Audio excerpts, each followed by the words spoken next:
حضرت امام اعظم ابو حنیفه رحمه الله چې زموږ د مذهب امام دی داغه په باره کې یو واقعه را نقلیږي. د یو خصوصي شاګرد دی یعقوب نومیږي. دغه یعقوب مشهور دی زموږ په فقه کې په ابو یوسف سره. قاضي ابو یوسف لوی مجتهد سورسته امام ابو یوسف رحمه الله. دغه امام ابو یوسف رحمه الله هغه وخت کې چې کوشنی دی پر امام صاحب سبق وایه. د ذکاوت و زراکت او د ذهن تیزی امام اعظم رحمه الله ته معلومه سوه، مگر کله کله به غیر حاضری کوله، مگر امام صاحب به پرېښوی نه. د غیر حاضری باوجود به هم همیشه حساب ورسره کاوه. آخر د شکایت وکړي چې زما پلار زما څه کار غواړي، وایي ته کار وکړه. او د امام ابو یوسف رحمه الله د کوشنیوالي په حالت کې د دې په کورنۍ کې غربت بیخي زیات و، مسکینه کورنۍ وه. امام اعظم رحمه الله د امام ابو یوسف رحمه الله پلار راوغوښتي، ول دغه هلک په ذهن کې ډېر ښه دی او زه دته امید لرم چې دی به یو ځای ته ورسیږي. که ستاسو خوښه وي سبقانو ته یې وقف کړئ. هغه ما ته کار کوي او زه ضرورت ته دې لرم چې ما ته یو څوک روزانه راوکړي د کور نفقه برابره کړي. ول د ورځې څو درګټي؟ ول 2 درهمه. ول 2 درهمه زه هره ورځ درکوم. دا د امام اعظم رحمه الله د مهرباني د شفقت نتیجه ده چې امام ابو یوسف رحمه الله دغه اندازې ته ورسېدی. د وخت په تېرېدو سره لوی عالم سو، مجتهد فی المذهب دی. په دغه وخت کې داسې مریضي پر راغله چې دا مریضي سبب د مرګ و. امام اعظم رحمه الله یې پوښتنې ته راغلی چې ویې کتل دی پروت دی، بدن یې حس نه لري، د فلج رقم مریضي ده. پوښتنه یې پر وکړله، بیا ځنې روان سو خپلې درسګاه ته. هلته چې ولاړی طالبانو ته یې وویل ول ارمان ما ابو یوسف ته ډېر امید درلودی چې زما وروسته به د مسلمانانو امام جوړیږي، مګر د ده حالت د زکندن و. د څو ورځو په تېرېدو سره امام ابو یوسف رحمه الله الله سبحانه وتعالی جوړ کړي. خلکو دا خبره ورته وکړله چې امام صاحب ستا په باره کې دا خبره کړې ده چې که زه نه وم زما پر ځای به دی وي.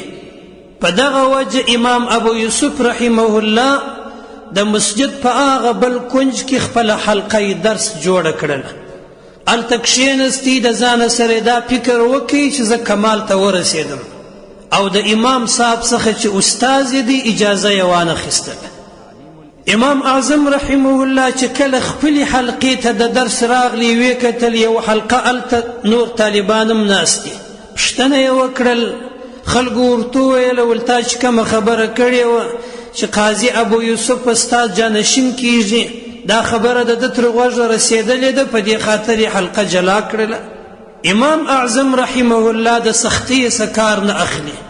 دا نه وایي چې زما د خوا عاق دی، زما بې اجازې کار کوي، یا شکنځل ورته وکړي یا سختي ورسره وکړي. نرمي کوي. نرمي څنګه کوي؟ طالب العلم یې رامخته کوي، هغه ته یو مسله وښوله، ول ته به ورسې د ده څه به پوښتنه وکړې چې یو سړی دی خیاط ته یې ټکور ورکړی دی د جوړولو دپاره. د وخت په تېرېدو چې سړی ورته رالی خیاط منکر سو چې ما ته ټکور نه دی راکړی. سړي شکایت وکړي، عسکر یې راوستل، تلاشي وسوه، ټکور پیدا سو، هغه یې جوړ کړي دي، کالي دي. نو آیا د دغه کالو اجره پر دې سړي سته که نسته؟ کې درته وویله چې سته ورته واخطا سوې، کې درته وویله چې نسته واخطا سوې. طالب العلم ورلی ابو یوسف رحمه الله ته، خو هغه مفتي دی د خپلې زمانې. پوښتنه ځنې کوي مسئله ده، ول څنګه مسئله ده؟ دا مسئله یې ورته بیان کړله.